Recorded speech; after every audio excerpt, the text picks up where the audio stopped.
maat oo ah falanqeeyo siyaasadeed iyo qoraal Maraykan ah si weyn dunida looga yaqaano ayaa si adag uga soo horjeestay ololaha ay reer galbeedku ku doonayaan inay dunida ku khasbaan qowmuluudnimada iyo dagaalka arrintaas ku saabsan ee dhex maray Qatar iyo reer galbeedka. maat oo arrimahaasi ka hadlaya waxa uu yidhi sidan: halkani waa Qatar, waa waddankoodii, waa dawlad aan reer galbeed ahayn, aan caddaan ahayn, reer galbeed badan Qatar ayay tageen. iyagoo halkaas jooga waxay leeyihiin ma ixtiraamayo saqaafadiinna iyo diintiinna, waxa aan doono ayaan dalkiina ku samaynayaa, wax kasta oo ila quman aniga ayaa idin baraya oo idin sheegaya sida aad u maamulaysaan dawladdiinna. micno iima samaynayso xeerarkiinnu, waayo waxaan ahay nin caddaan ah oo reer galbeed ah. waan idiin imanayaa, aniga ayaana idiin jaangoynayaa dhaqankiinna, akhlaaqdiinna iyo anshixiinna.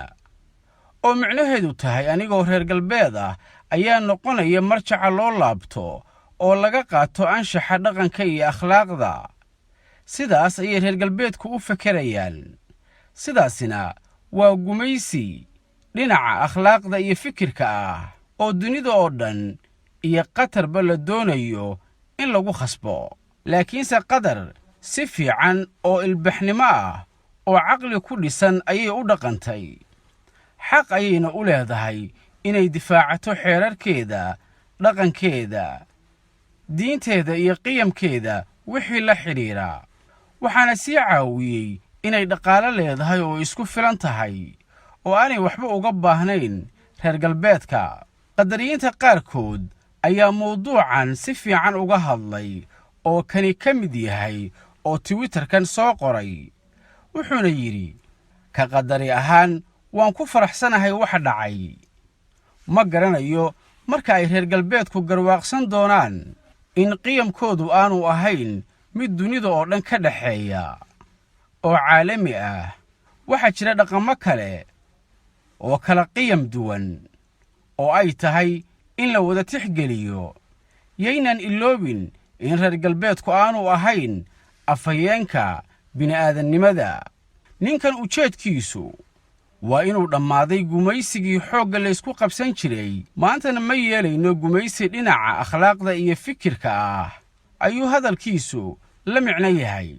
waa tahay haddii aynu ka hadlayno reer galbeedka maanta wakhtigan casrigaa jira, waxaan anigu aaminsanahay haddii aynu reer galbeed nahay in aysan maanta inoo furnayn inaan cid walba u akhrinno soo jeedinno iyo waxyaabo ku saabsan akhlaaqda.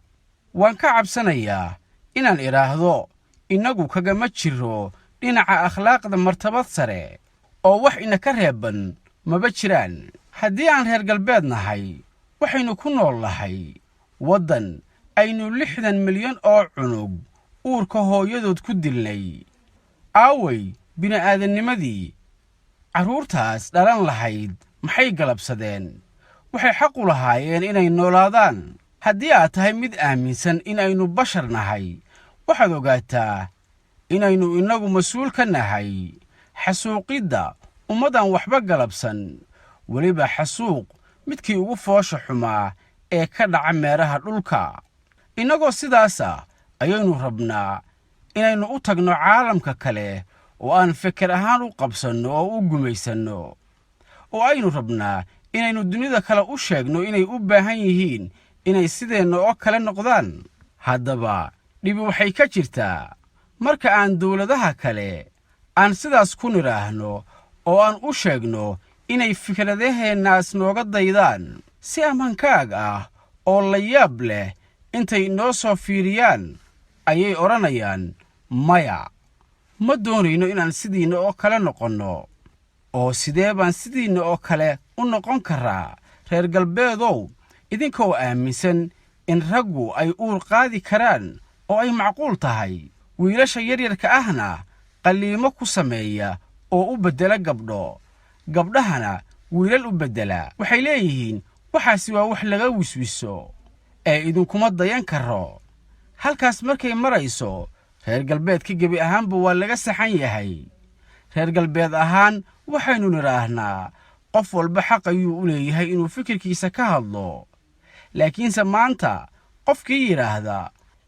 maanta qofkii yidhaahda qowmuluudnimadu waa khalad, dunida iyo aadanaha oo dhanna dani uguma jirto.